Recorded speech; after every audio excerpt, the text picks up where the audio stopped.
Cano Alba es presidente de la Sociedad de Medicina Intensiva. ¿Qué tal? Muy buenas tardes.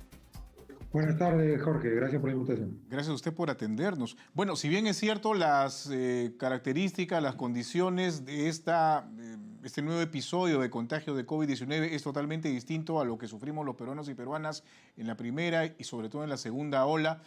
¿Cuál es la situación que se vive respecto a la atención en camas en unidades de cuidados intensivos, por favor? A ver, Jorge, solamente para rápidamente hacer un recuerdo, hemos llegado a tener 2.700 camas para atención de pacientes críticos en la segunda ola, totalmente ocupadas por estos pacientes COVID-19. Actualmente, a nivel nacional, más o menos tenemos alrededor de 800 camas destinadas a estos pacientes, de las cuales aproximadamente 300 están ocupadas por pacientes críticos con prueba positiva. Pero de esos 300, más o menos 150 son pacientes que tienen patología respiratoria, neumonía por COVID, que los hace estar en cuidados intensivos en este momento, ¿no? Ha habido un incremento lento estas semanas, ¿no? Pero que no está al mismo ritmo que la cantidad de casos que se están presentando en la población, ¿no? Sin duda. De estas 2.700 camas que usted nos ha mencionado que, digamos, estaban habilitadas durante la segunda ola, actualmente solamente hay 800. ¿Qué ha pasado con el resto? ¿O son camas que están ahí, que en una situación de necesidad podrían habilitarse nuevamente? Sí, la gran mayoría de camas han pasado a atender pacientes críticos no COVID, ¿sí? Y hay algunos ambientes sí que se han cerrado porque no habían pacientes ya COVID, pero tenemos la estructura y el equipamiento para poder aperturarlas en el caso de que incrementen la cantidad de pacientes que requieren atención dentro de estas áreas críticas. Claro. Y respecto al personal de atención en unidades de cuidados intensivos y específicamente en camas UCI, porque tengo entendido algunas características o condiciones particulares de este tipo de personal para la atención en pacientes COVID, por ejemplo, que requieran una cama UCI. Sí, ahí sí tenemos el problema, ¿no? En realidad, todos estos pacientes críticos COVID que tuvimos en la primera, la segunda, tercera y ahora algunos en la cuarta ola, deberían ser atendidos por personal especializado en medicina intensiva y enfermería intensiva dentro de las unidades de cuidados intensivos. Pero hay una gran brecha de personal a nivel nacional. Cuando empezó la pandemia éramos más o menos 700 médicos intensivistas que atendían adultos y niños. Actualmente, con los que se han graduado durante este periodo, alcanzamos los 800, pero insuficiente para la necesidad de intensivistas a nivel nacional, que es alrededor de 2.500 a 3.000.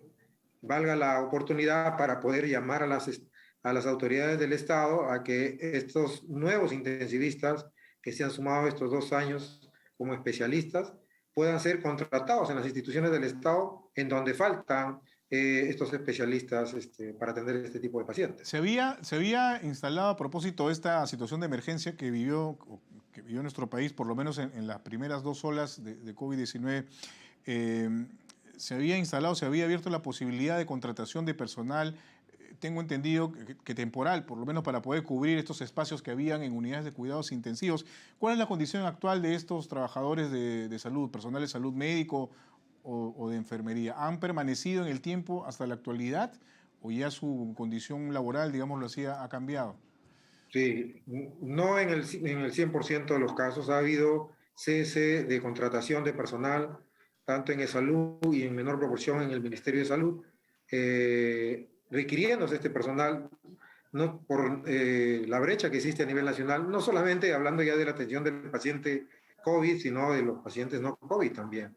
Entonces, un personal que ha ganado experiencia a lo largo de esta pandemia y que debería haber permanecido en las diferentes áreas hospitalarias para seguir atendiendo a estos pacientes. Entonces, no se ha mantenido al 100% del personal.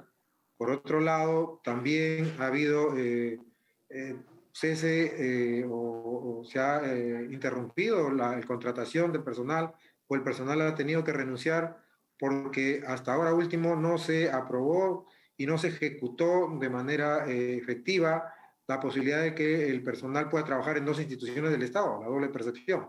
Recién se acaba de aprobar la ley 738 por insistencia en el Congreso, estamos esperando su publicación en el Diario Oficial Peruano para poder insistir que en aquellos lugares en donde faltan especialistas, ¿no?, se pueda permitir que los especialistas que ya trabajan en el Estado puedan también ocupar esas plazas, si no son ocupadas por los médicos que recién se acaban de recibir como médicos especialistas, ¿no?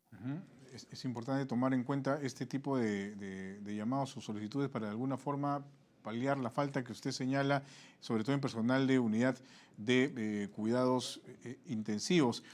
Y respecto a hay cifras, data sobre los contagios precisamente en este personal especializado de unidad de cuidados intensivos, sobre contagios de COVID-19. Bueno, en realidad el contagio se está dando a nivel de la población y el personal de cuidados intensivos no está exento a este contagio. Creo que se alivianaron las medidas de bioseguridad en un momento en que comenzaba nuevamente a ganar terreno esta subvariante de Omicron, de tal manera que sí, a nivel hospitalario también han habido casos de contagios de profesionales con el coronavirus, ¿no?, que han tenido que... Específicamente en unidad de cuidados intensivos, ¿tiene usted la cifra o por lo menos alguna data que nos permita tener una idea?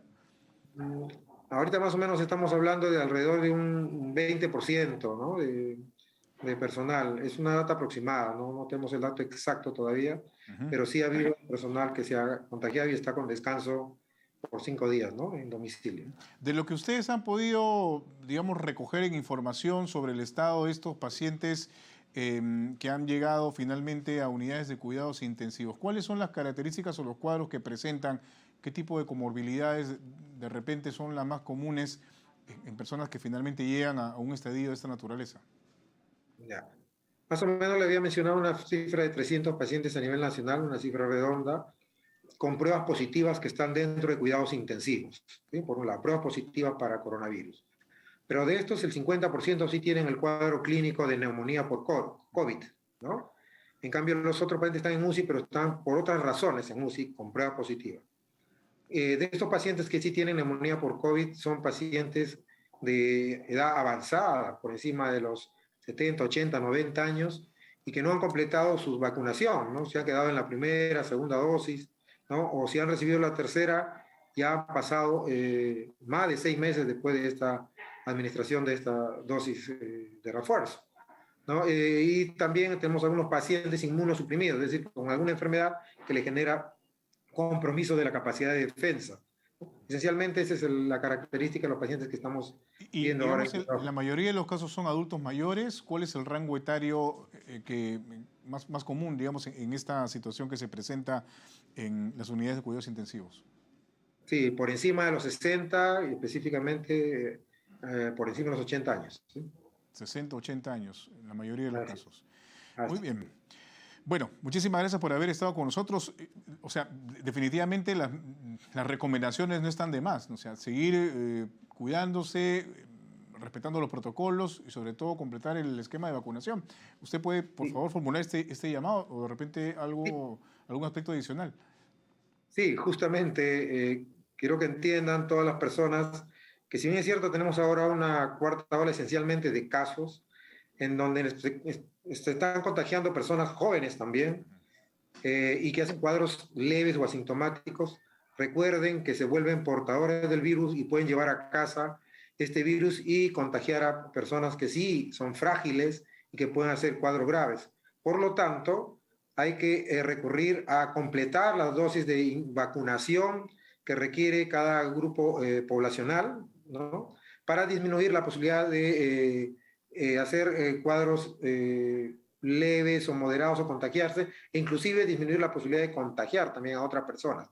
Y también seguir conservando las medidas de bioseguridad con el uso adecuado de las mascarillas, KN95, la doble mascarilla, sobre todo en espacios cerrados, mal ventilados, evitar el estar sin mascarilla en estos ambientes, ¿no? Lamentablemente esto, más el porcentaje de vacunación que todavía no alcanza un nivel óptimo en su tercera y cuarta dosis, han hecho de que se pueda avanzar esta cuarta ola, ¿no? Claro, sin duda es importante ahí que se pueda apuntalar pronto campañas de información, de promoción para poder asistir a los centros de vacunación y completar el esquema de inoculación, que es sumamente importante a estas alturas. Muchísimas gracias por haber estado con nosotros, muy amable.